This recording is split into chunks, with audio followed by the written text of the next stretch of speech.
بيوتنا مليانة مشاكل ليه؟ لأن الرجل لم يستطع أن يسوس المرأة.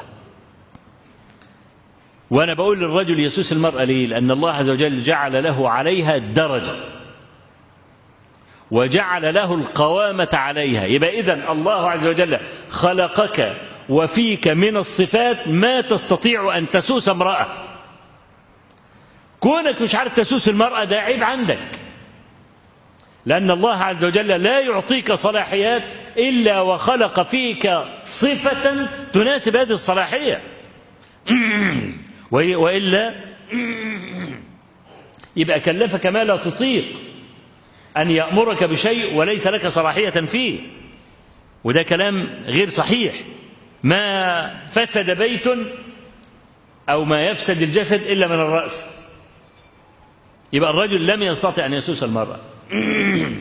أي امرأة في الدنيا يمكن أن تساس،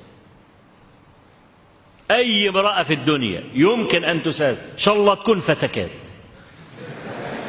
أرجو بس أنا ما أقصد يعني فتكات، ما أقصدش يعني واحدة معينة عشان مفيش حد يفسر إن أنا ألمز الاسم ولا حاجة، لا، يعني إحنا فتكات عرف عندنا كده اللي هي إيه؟ اللي هي البلدوزر، يعني يدخل على طول كده يزحفك يعني. لا، حتى لو هي كده يستطيع الرجل أن يسوسها. يسوسها بإيه؟ يسوسها بالأخلاق، بالحلم، يتجاوز عن جهالتها. ما تاخدوش بقى العزة ويبرم شنباته ويقول الشنب ده أنا مربيه ليه؟ ها؟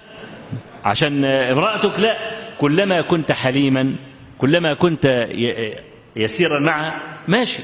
ممكن المرأة تقول ساعات كلام من انفعالها لا تضبطه ويكون كلاما مهينا في ظاهره، وهي لا تقصد الإهانة، عدها لها. يعني مثلا لما الراجل الفلاح اللي دخل على مراته وزعلان، مالك يا ابو فلان؟ قال لها الحمار مال. قالت له مال يا اخويا؟ دخلتك علينا ب100 حمار. ها؟ طب ده يعني ايه؟ يعني هو 100 حمار في بعض؟ ما هو الحق قد يعتريه سوء تعبير. يعني تريد أن تقول شيئا لكن غير مدربة على الكلام، فممكن تقلب اللي يقلب معاها الكلام. يعني احنا عندنا مثلا العسل اسمه ايه؟ شهد. خلاص؟ واسمه أيضا قيء الزنابير، لأن النحلة بتطلع العسل من بقها، وأي حاجة بتطلع من البق اسمه إيه؟ اسمه قيء. خلاص؟ فقيء الزنابير ده اللي هو العسل، واللفظ الثاني اسمه إيه؟ شهد. في فرق بينهم الاثنين؟ فرق السماء والأرض. أنا لما أقول لك كل شهد غير لما أقول لك كل قيء. ها؟ يعني زي ما يكون واحد بيقول واحد اتفضل، وبعدين واحد تاني بيقول له اطفح. طيب ما هو الشاهد هو قيء الزنابير، ما الاثنين زي بعض. ها؟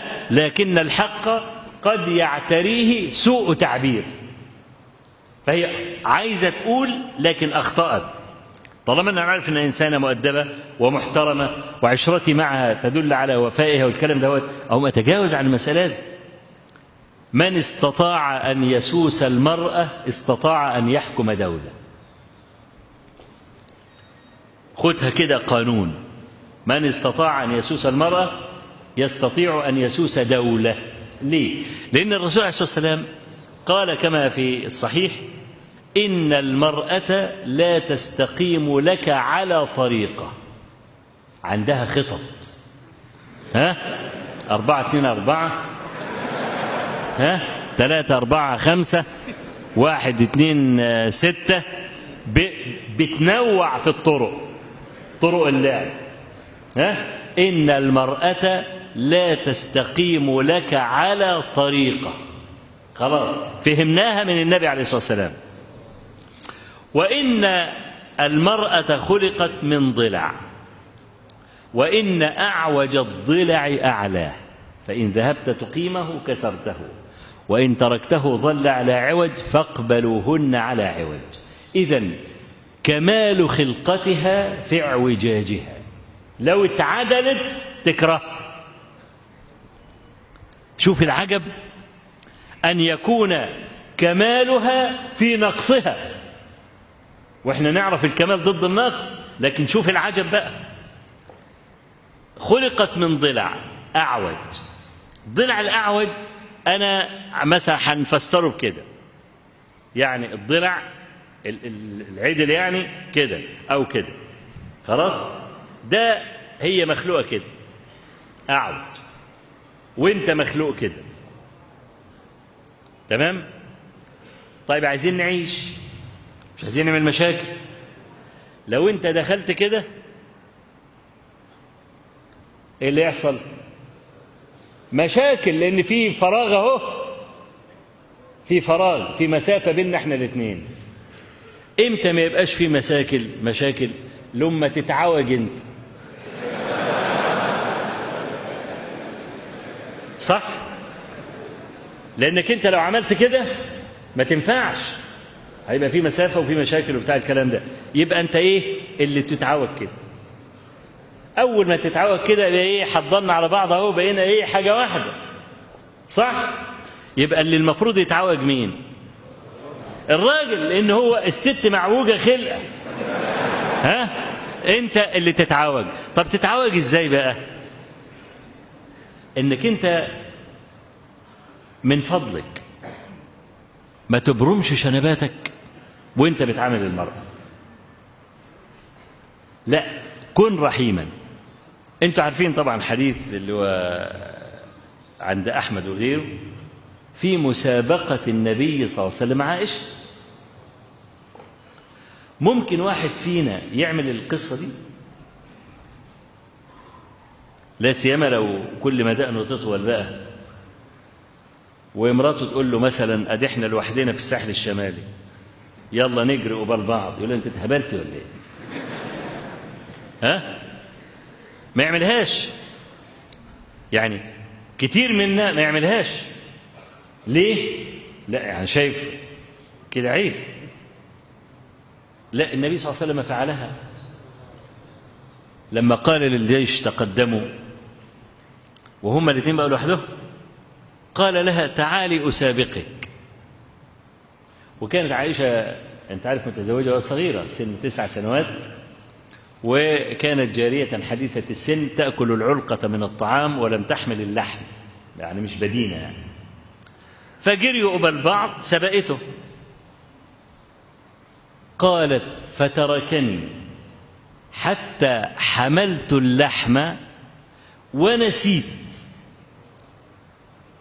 وفي غزوة من الغزوات قال لها تعالي أسابقك، نسيت خالص القصة وحملت اللحم بقت بدينة. قالت فسابقته فسبقني، فجعل يضحك ويقول هذه بتلك، كده واحد واحد. ده ايه ده؟ ما هذا الخلق؟ والمرأة كل ما تأثيرها بالجميل تكون طوع بنانك، والبيت يستقر. يقول لعائشة إني لأعلم غضبك من رضاك. ده غضبه هو الذي يضرها مش العكس. لو الدنيا كلها غضبت على النبي ورضي الله عنه يبقى هم مع السلامة، لكن لما يقول لها إني لأعلم غضبك علي، غضبك من رضاك، تقول وكيف ذلك يا رسول الله؟ يقول إذا كنت علي غضبة تقولين لا ورب إبراهيم، وإذا كنت عني راضية تقولين لا ورب محمد. فيوم يقول لها إيه؟ فتقوم تقول له إيه؟ والله ما أهجر إلا اسمك. كتر ما زعلانة منه مش عايزة تقول اسم. ورب إبراهيم ورب محمد صلوات الله على الجميع واحد، لكن تتنكب ذكر اسمه ولا يغضب منها أبدا.